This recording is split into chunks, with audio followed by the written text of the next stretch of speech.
Good morning and welcome everyone to this masterclass on the Sub-Saharan Africa University Rankings 2023. We'll be starting in a minute. So we'll just give a minute to let people into the room to join the session.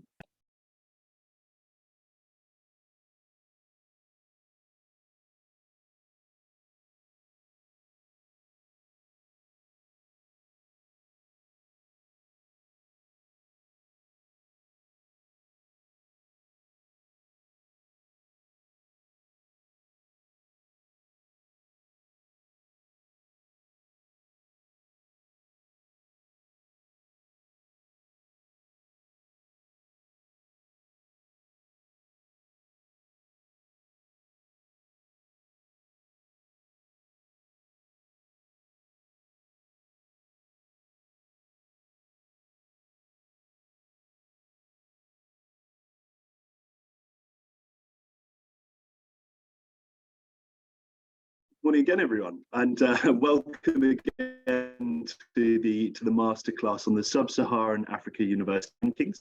I'm Times Higher Education's Regional Manager for Africa.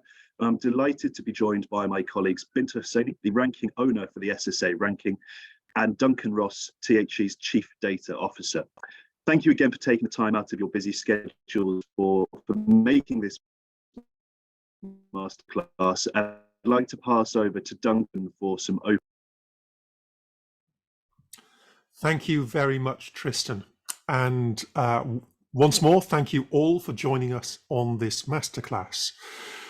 It's really exciting to think that just over a week ago, we were meeting in Ghana at Ashesi University for the launch of Times Higher Education's very first Sub-Saharan Africa University Rankings. These rankings are really important for Times Higher Education. We hope that they will give a framework to support the development of higher education across Sub-Saharan Africa by giving your universities an insight into how they compare with other institutions across the continent. And critically also linking into both the Sustainable Development Goals and Africa's own Agenda 2063. Now, it's important to say that we at Times Higher Education recognize that no ranking is perfect, and this is our first attempt to build out this ranking with a focus on the issues that are most important to Africa. But we won't have got it absolutely right, and so we are committed to listening to you and to hearing your feedback, and to building that into future iterations of the ranking so that it can be as fair and as useful as is possible. And we will be giving time to you to ask questions. If you would like to ask questions during today's sessions, please do put them into the Zoom Q&A function. And then Tristan, if his Wi-Fi allows, will read those out at the end, and we will do our best to answer those. But having said that, it gives me great pleasure to hand over to Binta Hussaini, who owns this ranking. Binta is originally from Nigeria and is very much the person at Times Higher Education who owns and will be leading on this exciting project. And she'll be taking us through the ranking methodology today, and will be hopefully answering most of the questions at the end. So over to you, Binta. Thank you so much, Duncan. Thank you, SARS and Mars, for taking the time to join us today. As Duncan mentioned, I'm originally Nigerian, so this is one ranking that I'm really passionate about. I connect to it, and it's something I would like to see grow and impact Africa, just like every one of us. For those of you who were at the masterclass session that held during the ranking launch at Ashesi University, some of this content might be familiar to you, and you might have had questions during the launch, and especially the presentation Duncan gave and the masterclass there that you weren't able to ask. this is another opportunity for you to listen and for you to be able to ask those questions. We'll give you have a good opportunity here with all of us in the team present. My colleague Lubaba is also here. She has worked, and you might know her name from when she reached out to your university to ask for during the data submission process. And for those of you who weren't part of the ranking launch event, this might be new content to you. So just listen. Feel free to put in your questions during the presentation. You don't have to wait till the end. You can just send in your questions, and after I'm done presenting, we will take those questions. So here we're going to be discussing today is why a Sub-Saharan African ranking. What is the reason why this ranking was developed? What does this ranking seek to address? We're going to talk about the ranking methodology. What is the process? What are the procedures to get this ranking together? What are the key areas that we're hoping to be able to explore in this ranking? We're going to be looking at the data sources. So where do we get the data from? How does this data come together? We're going to be sharing some insights from the highlights of the recently concluded and recently launched ranking, the 2023 ranking. We really want to increase participation for the next year, for 2024. So we're going to be talking about how you can participate especially for those of you who were not able to participate in the recently launched ranking. And again, we're going to be opening up a session to you to ask your questions, and we're going to be able to answer these questions. We're going to tell you everything you need to know about the ranking. Although we really encourage participation in our other rankings, in our global rankings, we understand the fact that those rankings are not specific to the needs of Sub-Saharan Africa. And what are these needs? The Agenda 2063 the goal of this agenda is to address the specific needs of Sub-Saharan Africa and Africa as a whole. Like I mentioned, I'm an African. I'm originally from Nigeria, so I know that there's a desire in the heart of every African, everyone, to see a better Africa. We all want to. We don't want to leave our country. We don't want the things to remain the way they are. We all want to see a better Africa, and that's the goal for Agenda 2063: a prosperous Africa, an integrated continent, an Africa of good governance, a peaceful and secure Africa, an Africa with a strong cultural identity, an Africa whose development is people-driven. I know this is something that all of us want to do. We all want to see this achieved. An Africa as a strong, united, resilient, and influential global player and partner. At the moment, like I mentioned, all of us are aware of the challenges in Africa. All of us from Africa, this is something that even the young ones, even the youths, we're all aware of the things that happen. None of us are oblivious to the things that happen in Africa that we don't want. And that is the whole point of developing Agenda 2063. But I would like to point out that these challenges, such as leadership, employment, educational quality, funds for universities, infrastructure development, they are not really just Africa alone. They are not specific to Africa alone. For instance, in the UK, we've had a lot of issues. They have had a lot of issues with government and leadership over the past year, and I'm sure some of you have seen this in the news. But we know that some of these challenges, especially all of them put together, are something that Africa has been struggling with for a while now.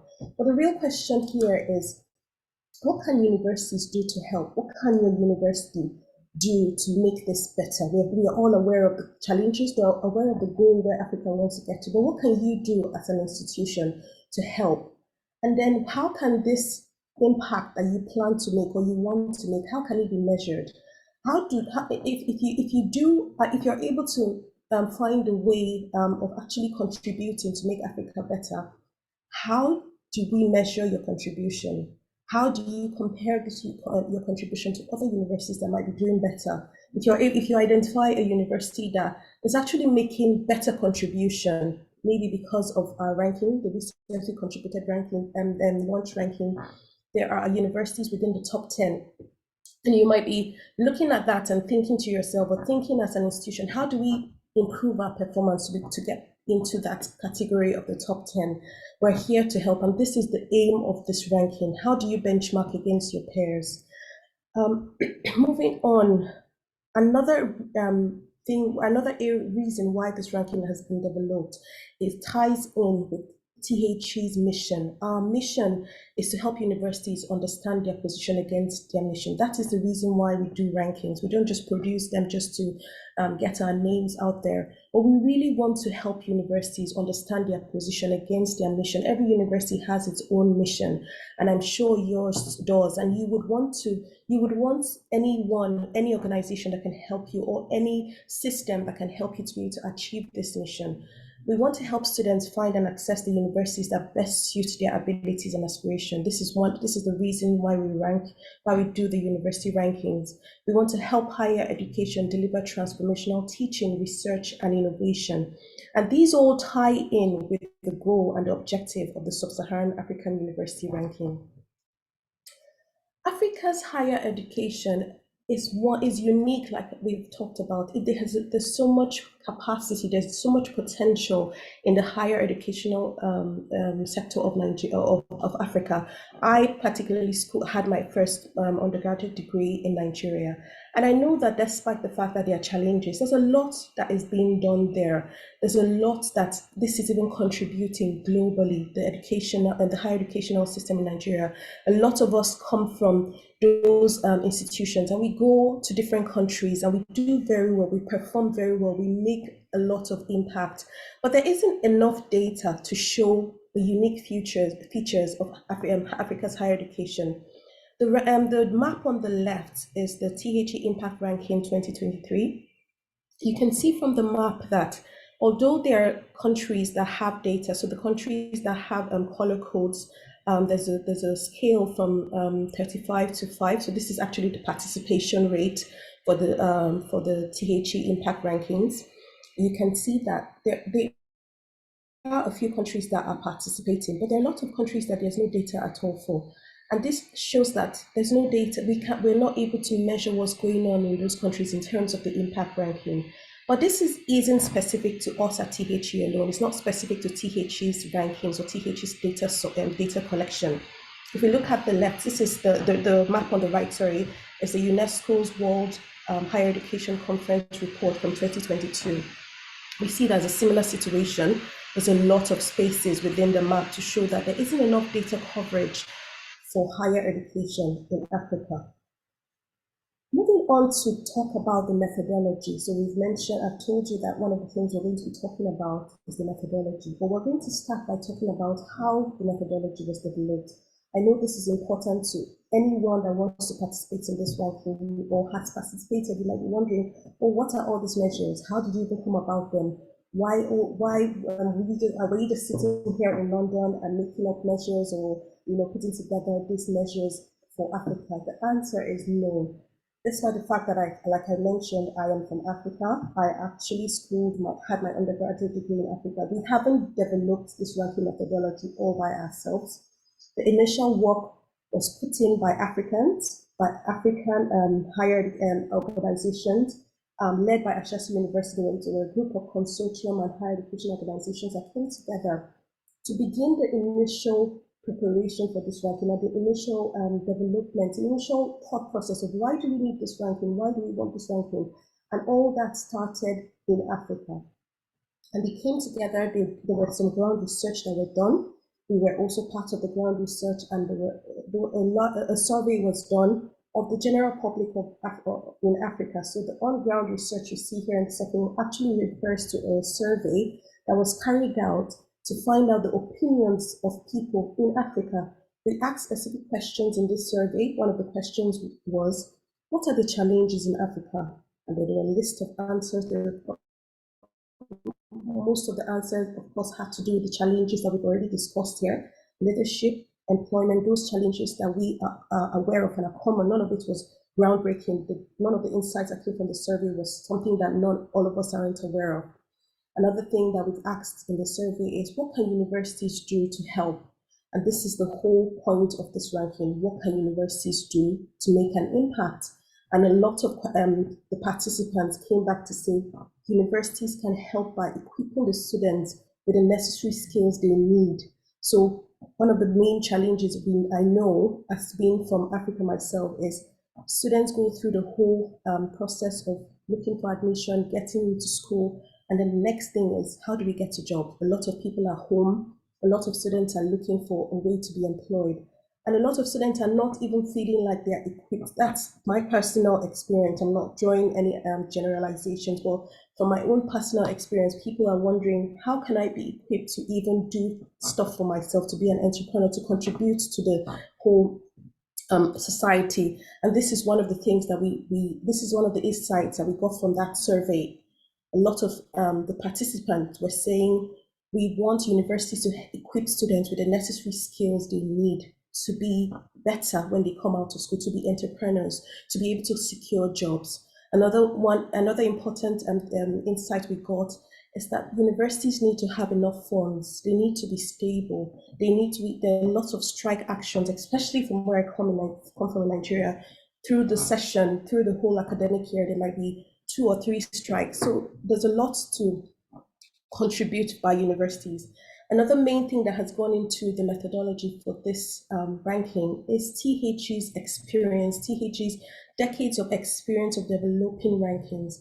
THE has got so much experience over the years of developing rankings, and we've come together to put this into work, to be able to bring together the insights from the consortium, the insights from the on-the-ground research. With our experience, we've been able to come up with a methodology that focuses on the specific needs of Africa. Going on to talk about our rankings, THE has existing rankings, like I've mentioned. We have decades of producing these rankings.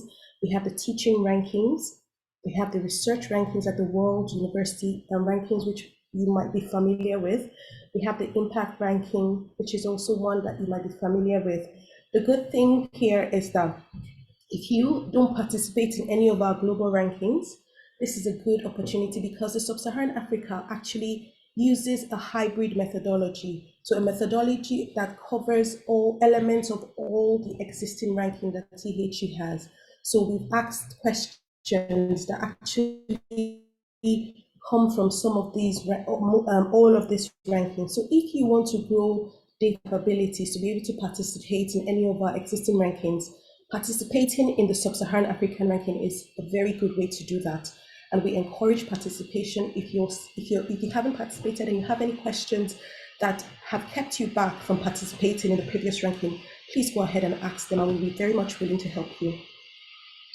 Talking about the ranking methodology and how it was developed, there were particular questions that went into the thinking and the development of these rankings. There were particular key areas that we were looking on and were focusing on, and like I said, came from the insights that we had gotten from the ground research. These areas focus on specific needs of Africa. But the questions that we've asked that have made us be able to focus on these key areas, I'll be sharing some of those questions with you. We've called these key areas pillars. This is the term that we use to call these areas in all our rankings. So they're called pillars, and there are 5 pillars that make up the Sub-Saharan African University ranking.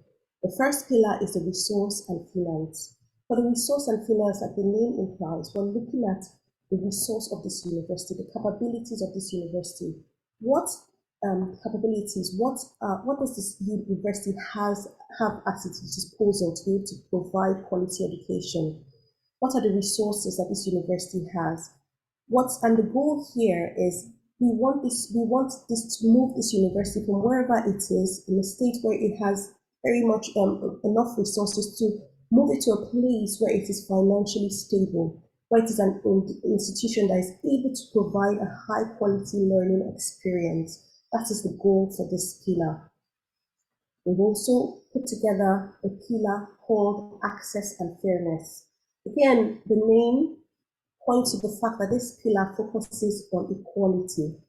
We want to, the goal here is to make the university accessible to all. Equality, it should be able to, anyone should be able to apply to this university. Anyone should be able to have access to this university, not depending on their background, whether they come from a background where no one else has gone to a university, or they come from a background where they don't have the financial capabilities to apply to a university. That is the goal for this pillar. How do we ensure that the education in this university is accessible to all? And the goal is to have an open and inclusive system that helps all students succeed. For the next set of pillars, the two pillars in green, you can see one is the one in the lighter green and the one in the darker green. These pillars tie in nicely together. They are actually from the same idea, and the same question behind these pillars is, what does this institution, this university, equip its students with? When the students graduate after the course of their studies, how equipped is the student for the life after school? What does the education equip the students with? So for the teaching skills, the main question, the goal here is to ensure that the student is ready for the world after school, ready to take on a job, ready for their own career, ready to start a business, ready to do anything they want to do. The process of going through a university should not just prepare the students to write exams and be able to pass exams or be able to do coursework. It should prepare the student to be able to stand on their own after after school.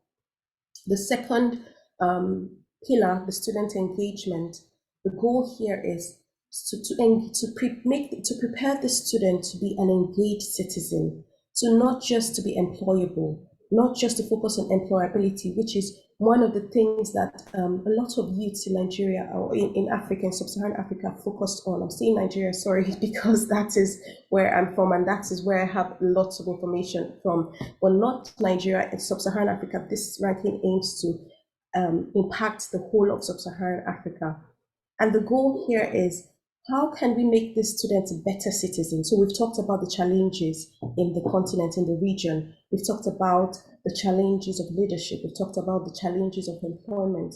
How can this student be equipped to be a better citizen, to impact into the community, into the system? How can this student be equipped to be an intellectual citizen and to be able to make an impact? So taking this away from employment and employability and just impacting the overall intellect of the student. The fifth pillar is called Africa Impact. And like the name implies, the question here is, how is this institution able to impact the community? How is the work done by the institution, the work that is produced by the institution, the research work produced by this institution, by this university, able to impact on the overall community and the region at large? The goal here is a strong and collaborative institution participating in higher education in Sub-Saharan Africa.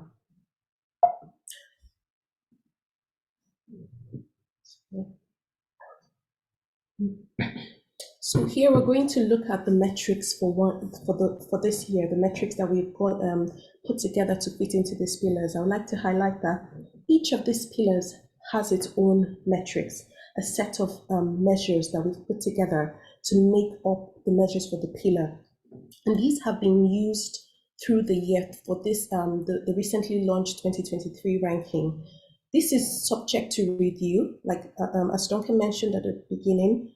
We are looking for feedback on the recently concluded ranking. If you've not had a chance to look at it, we'll be sharing with you the ranking table. My colleague James will share that with you. Have a look at it and see, and we're going to walk through the metrics.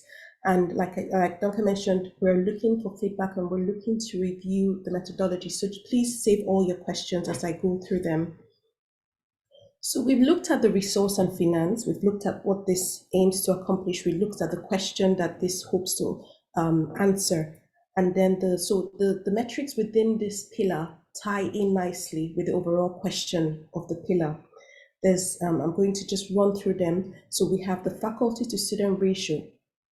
As the name implies, this is looking at, does this university have enough teaching staff to be able to provide interactive learning? Does it have the right capacity?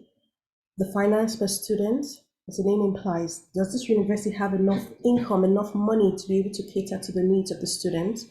The funding sources, does this university is it stable enough? Is it financially stable? Does it have the right diversity in its funding sources?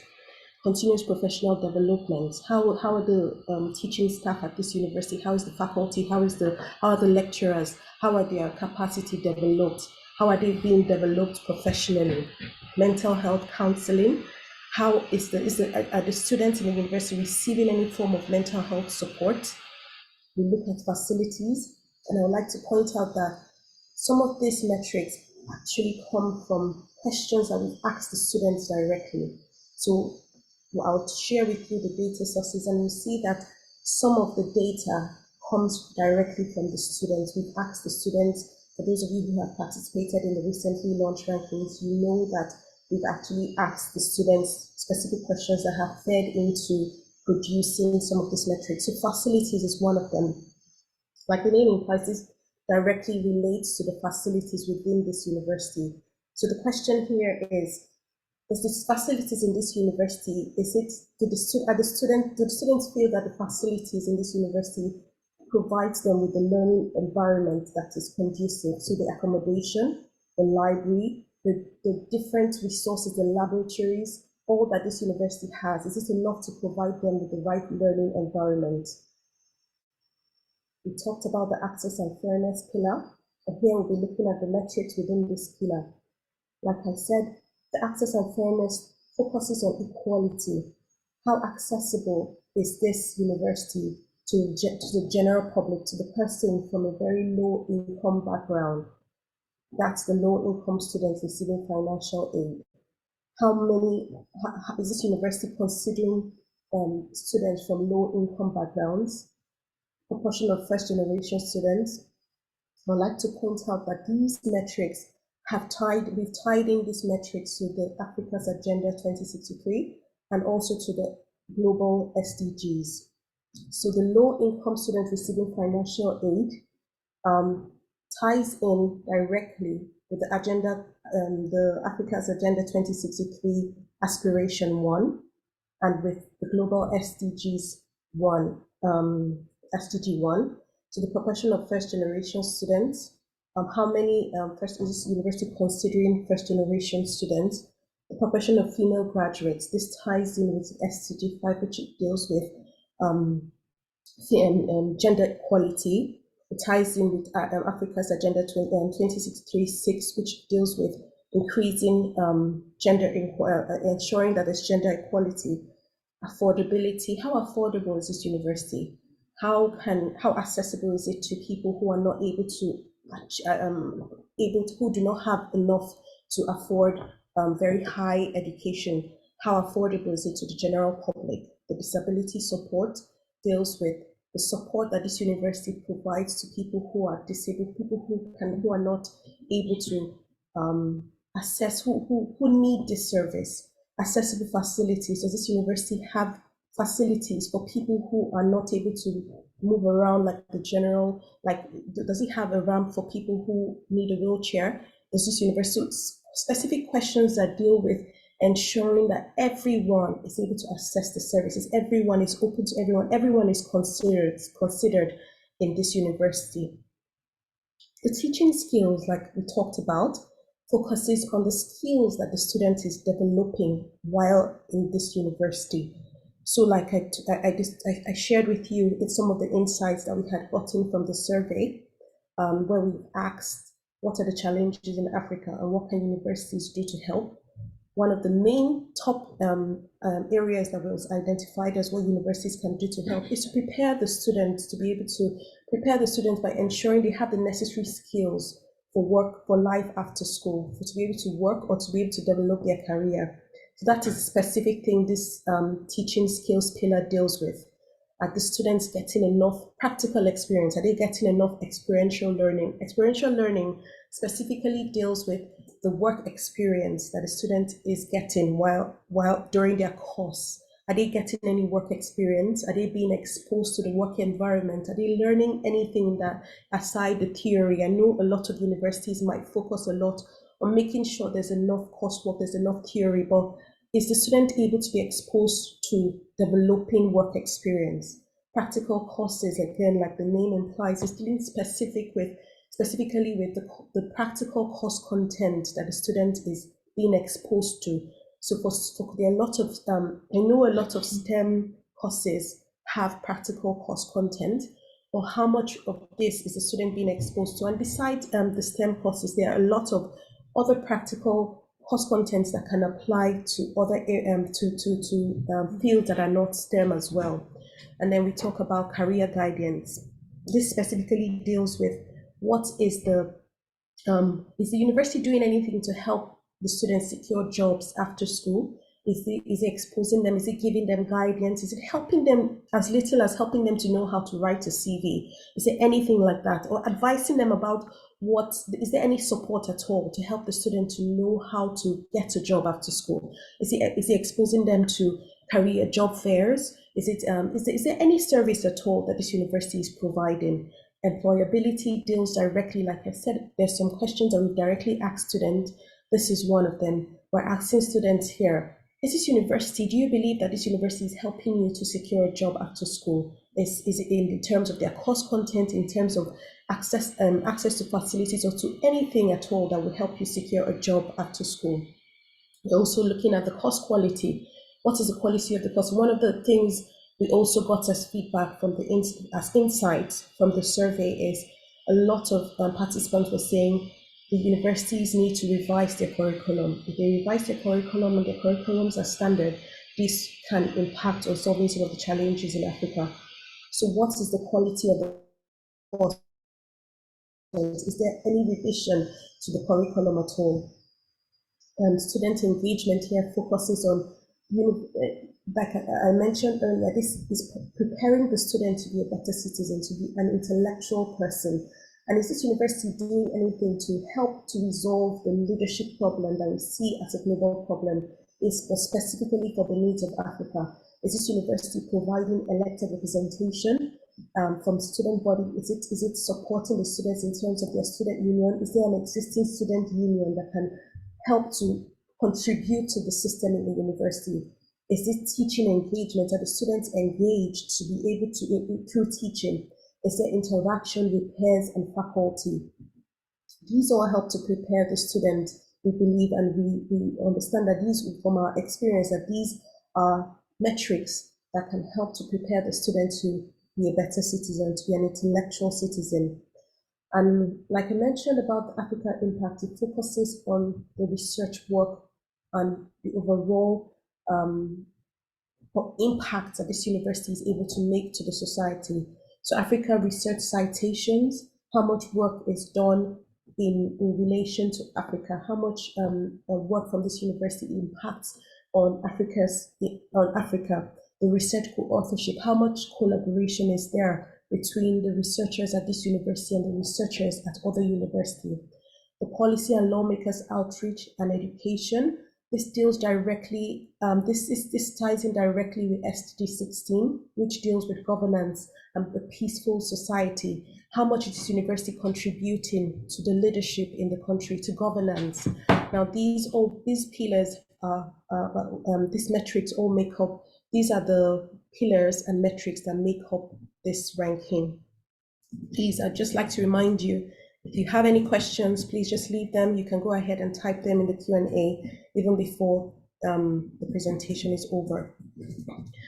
We also look at the data sources. So we've talked about the pillars, we've talked about the metrics, we've talked about the questions that these want to address. The question here is, where do we get this data? How do we put this data together? Where is this data from? There are three main sources of data for this ranking. One is the data we get directly from the university. The second one is this data we get directly from the students. So we provide the universities with a link. I'll talk about this more. And then the university is responsible for distributing this link to their students. And then we get back the survey. So this data is from the student responses. And then we have the data directly for the data from the research that comes from our partner Elsevier, so the bibliometrics data. For the data that we get from the university, there are two main types. So there's the numeric data. For instance, we've asked the university, how many students do you have? How many teaching staff do you have? These are numeric data that we get back and we use for our calculations. For the evidence data, this is specific data that comes back to us as evidence. So we've asked questions. For those of you who have participated in the ranking, this wouldn't be, this would just be additional information. So we've asked directly questions like, do you provide accessible facilities for people in your university? And the university, if they say yes, we've gone further to ask for evidence to show that they actually provide this sort of service. And when they give us this evidence, so we actually score the university an extra point for this, for providing the evidence. We actually prefer that this evidence is public, which makes it more accessible. So if this evidence is public, we score an extra point for this as well. And if you have any questions around this, again, feel free to ask, and we will also be walking you through all of this information when you participate or when you want to participate. For the student survey, like I mentioned, we actually ask the university, we send them a link and ask them to distribute this to their students. And this is where we get this data from. I'll talk more about the student survey and why it is important. And then, like I mentioned, the data for the bibliometrics come from Elsevier. So why is the student survey important? Why do we ask students? I know this is one area where we had to really explain before we started the ranking, because it wasn't something that was quite familiar with some of the universities, and it wasn't something that some of the universities wanted. Well, we believe from our experience that certain questions are better asked students. Why? Because students are the recipients of the service. Students are the ones that you're providing the service for as a university. So they are the ones, just like any other service, like when people want to do brand perception, or when companies want to find out how their brands are perceived by people, or how people feel about their products. They actually ask the people who use the products, oh, tell me your experience about this particular product. Do you like it? Does it meet the need? So here again, this is why we believe that the students are the right people to ask. If we're asking things like, do you think your accommodation is, if we're asking specific questions about the facilities in the university, we believe that the students are the right people to ask these questions. The students give us honest opinion from our experience in producing our teaching rankings. I know some of the universities, or you might be worried that the students might not really give their honest opinions, or they might not really represent your university in their opinions. But from our experience, we have seen that students actually give their genuine opinion, and they don't really compare their universities to others when they're giving their opinions. They don't really have unusual expectations. They're actually focusing on their university and giving feedback about their university and the services they're getting. We also don't just take those feedback and use it. We don't take them and use them on an individual basis. We actually generalize this feedback. The measures are generalized, so it actually reduces the relativity. So when we take all that opinions, for instance, we get back responses, that 1,000 responses from an institution, they would actually, generalizing them or summarizing them actually reduces the relativity and the subjectivity bias. This promotes universities that might not score well in other metrics. So we've looked at all the metrics that are within the ranking. We noticed that some of the universities do much better in the student feedback, and we don't do as well in other metrics. So this actually promotes the performance of this university.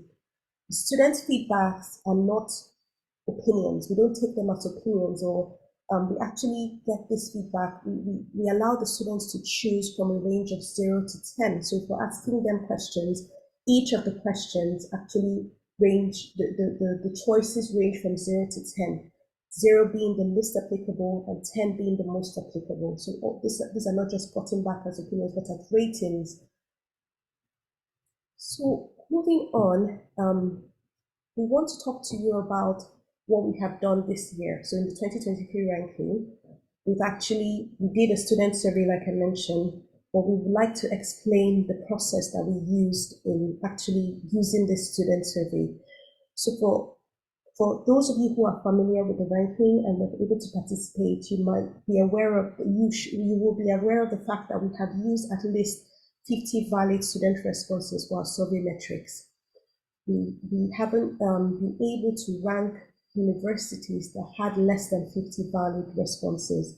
So for this year, this is something that we have communicated, and this is something that we during the process of collecting data, we tried to explain to universities that we needed more responses. We needed above 50 valid responses.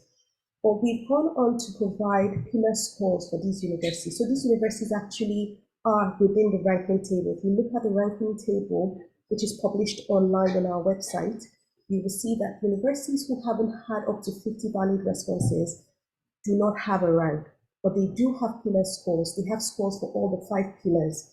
And if you sort each pillar, you will see that these universities you will see that they actually have, their performances can actually be sorted. So this means that 88 universities have been ranked and 33 additional universities are within the table and have pillar scores. Now we would like to share with you some of the insights from the data on our 2023 rankings. This is a list of the top 10. For those of you who are part of the ranking reveal at the gala dinner, this must have been very exciting to see. And I'm sure there were some questions as well about these universities or about why these universities. I know that there might be some questions, so please go ahead and post them in the Q&A. Also, there's like I mentioned, we have this published on our website. So if you haven't seen the ranking table, please go ahead and have a look, and please feel free to ask us any questions. We're happy to answer them. And we really want to increase participation. We want your universities to be out there. We know you can do it if you can participate. It's not a very cumbersome process. We're willing to walk you through. We're willing to get on a call with you if we have to and explain how to participate.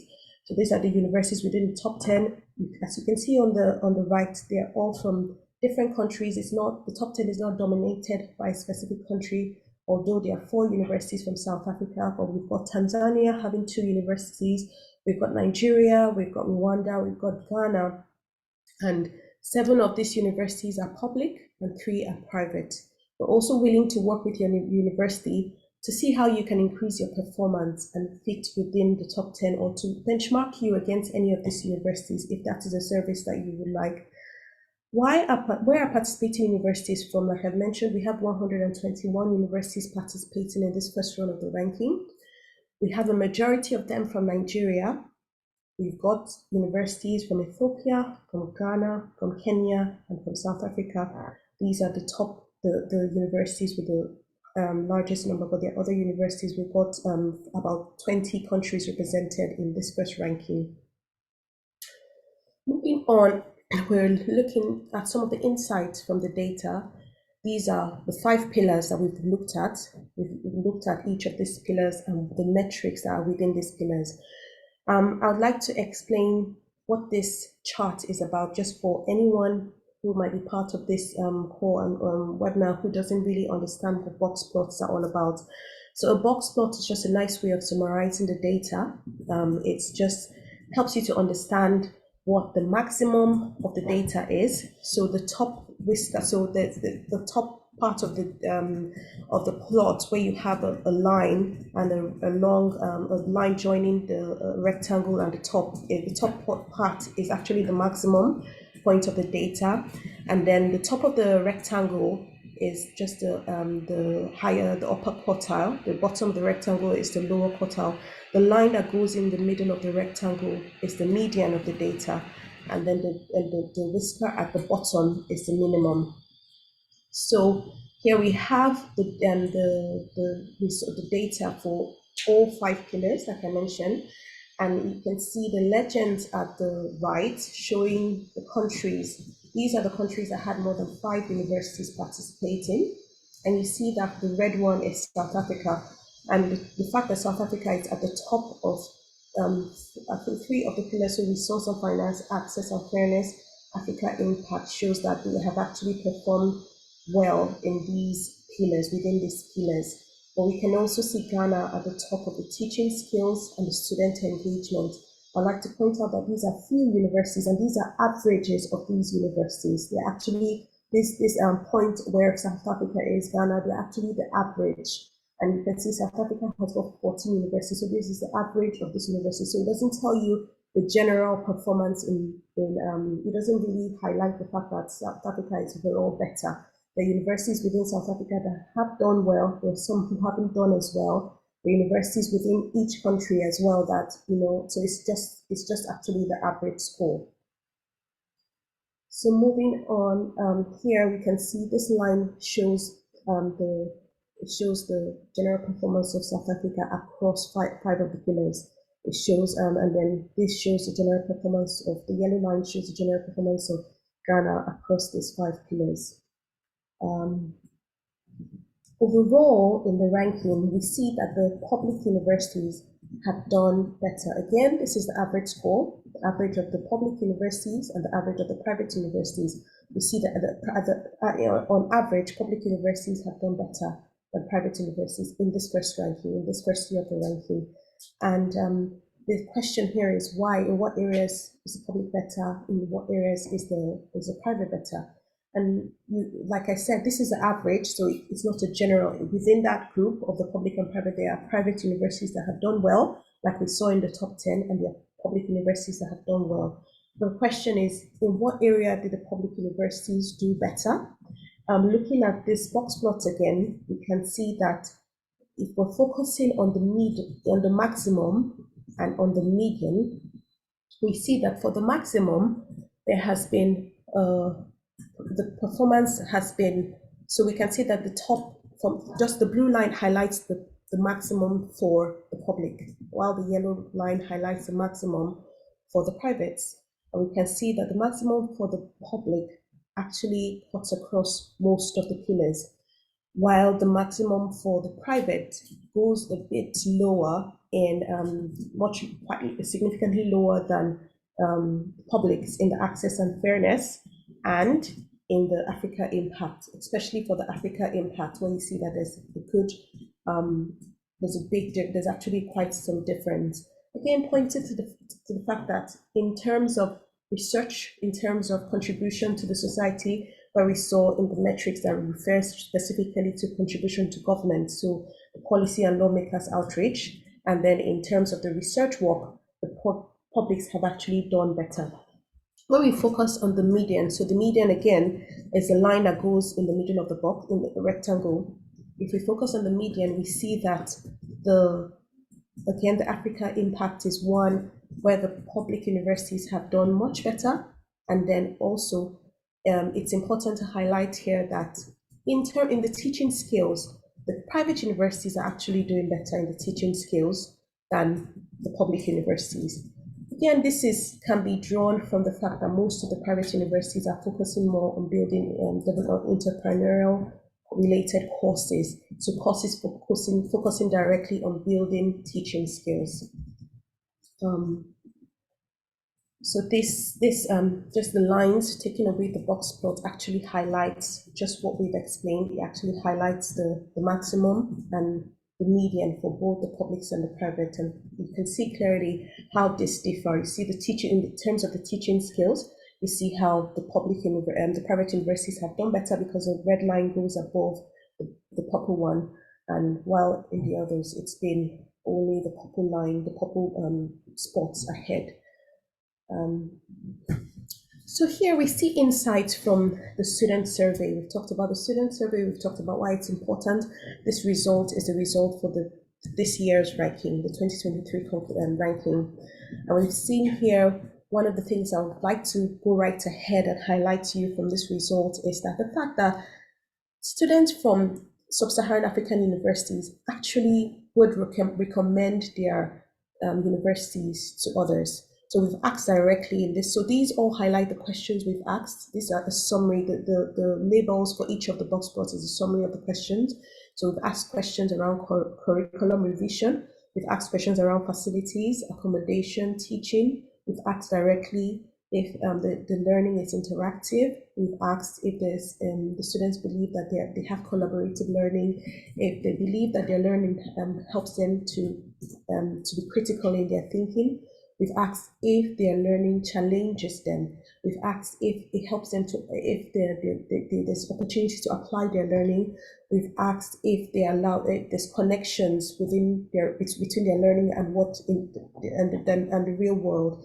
We've asked if it will help them secure a job, and we've asked directly if they will recommend their university. And you can see from the recommendation, the summary of the recommendation question. So this plot at the extreme left is actually summarizes the data. You can see how this median is higher and how the maximum is higher as well, showing that students actually will recommend their universities to others, which is a very good thing. But in terms of how universities can improve from their students' feedback, we see that the facilities, so facilities is the orange box towards to the left. It shows that it's quite low compared to the others, and accommodation is quite low as well. So in terms of this is an opportunity for universities to take on this feedback and see how they can improve in terms of their services and their facilities. We've gone ahead to compare. So like I explained, we have existing rankings. We have produced teaching rankings, and we've actually done this student survey in Japan and in the US. The questions that are highlighted in red, so interactive, collaborative, critical, challenge, and apply and recommend, are questions that are within our other student surveys. They are questions that we've asked to other teachings rankings and other surveys. And these questions are highlighted here. You can see that we've compared the result of the Sub-Saharan African students' responses to the US and to Japan. The US is in purple, Japan is in red, and the Sub-Saharan Africa is in purple, Japan is in red, and the US is in green.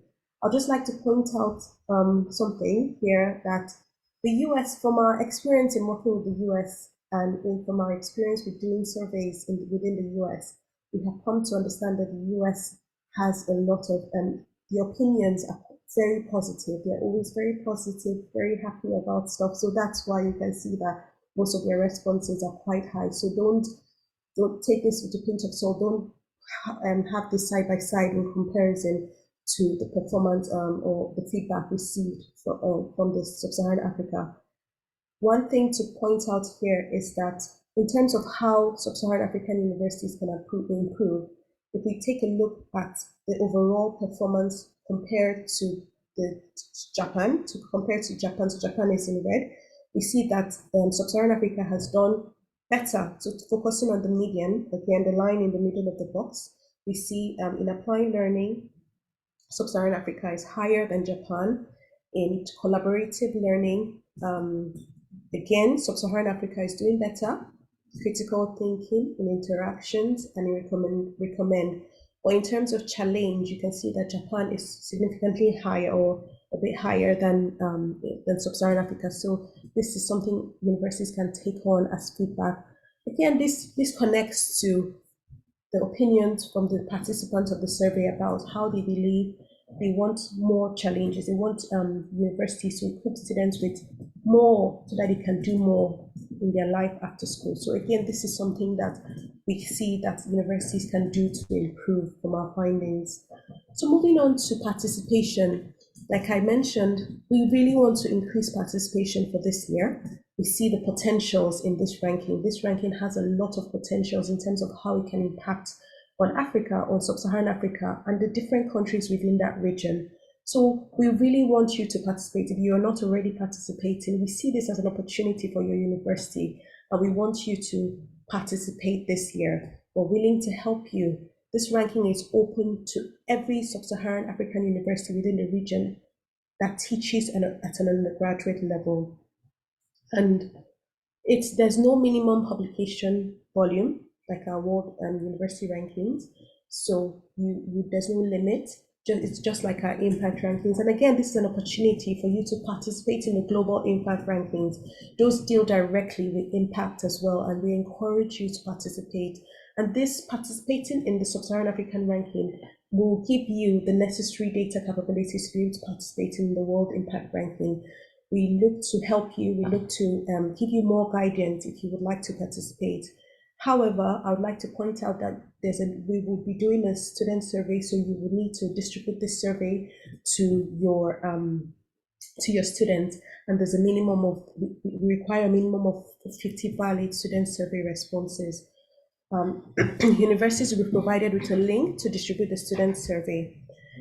There's no cost to participate in this, and we would like to, like I said, we're willing for you to contact us.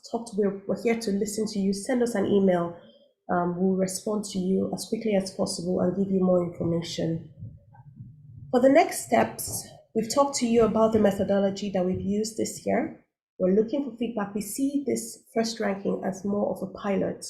We're looking for feedback. We're looking for your feedback. This ranking is done for you. It's done for Sub-Saharan Africa. So we want you to tell us what you think. You can tell us directly, oh, my university does very well in this and this isn't being measured. I want you to measure this. Just be honest. Tell us what you would like. But we're looking for a group of people who actually will come together, who will be friends of the ranking, who we will run through the methodology with, and who will sit together. And we want this, we have an advisory board for our other rankings. We're looking to set up an advisory board. We're recruiting at the moment for an advisory board for the Sub-Saharan African ranking, because we have seen the impact of having an advisory board on our other rankings. It increases the credibility of the ranking, and it gives us that necessary access to feedback that we need for the ranking. So we're recruiting. If you're interested, if you believe in the mission of this ranking, the goal and objective of this ranking, and you want to contribute, please reach out to us. Email. We will be publishing a blog that will give you more information about the advisory board. We'll be publishing this blog early next week. We'll be also announcing this in a press release, and we're looking for recruitment. So please, if you know someone who you believe wants to be there, you can reach out to the person and tell the person, and also please apply. We're also collecting feedback, like I mentioned. We believe that as much feedback as possible will help us be able to shape this ranking better. We'll be reviewing the methodology. With the feedback we receive, we'll look to review the methodology when necessary. We will start data collection in Q1 2024, and we will also publish another ranking next year in 2024. We're looking to do this in Q4 2024. I know I try to explain, but I must have rushed through, so I appreciate your listening. And again, please reach out to us if you have any questions. Thank you so much. Over to you, Tristan. Thank you so much, Binta. That was fantastic. So our first question is from Kwikiriza Wilson. Kwikiriza Wilson is a Principal Assistant Registrar from the Mountains of the Moon University in Uganda. And the question is, how will this ranking approach help to reflect and improve university innovation efforts and systems, especially to rural universities in Sub-Saharan Africa? What practical solutions do you think this ranking will provide to challenges faced by universities in Sub-Saharan Africa? Duncan, can you help me with this question, please? Thank you. Absolutely. So we hope that by encouraging universities to collect data on key aspects of their performance, such as fairness and equity, that it will help to highlight those universities who are really leading the continent forwards, regardless of whether they are rural universities like yours or are urban-based universities.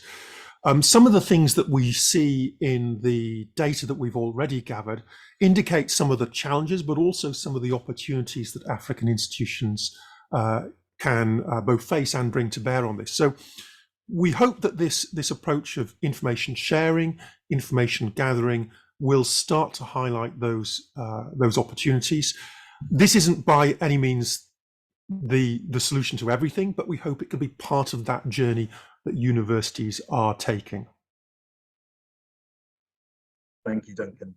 The next question is from Arshad Pir, and it's, there are country islands which are part of Sub-Saharan Africa, but they're not shown as active on the maps. How do we increase their participation? Thank you so much for that question. That is something that we're really keen to do in this year's ranking.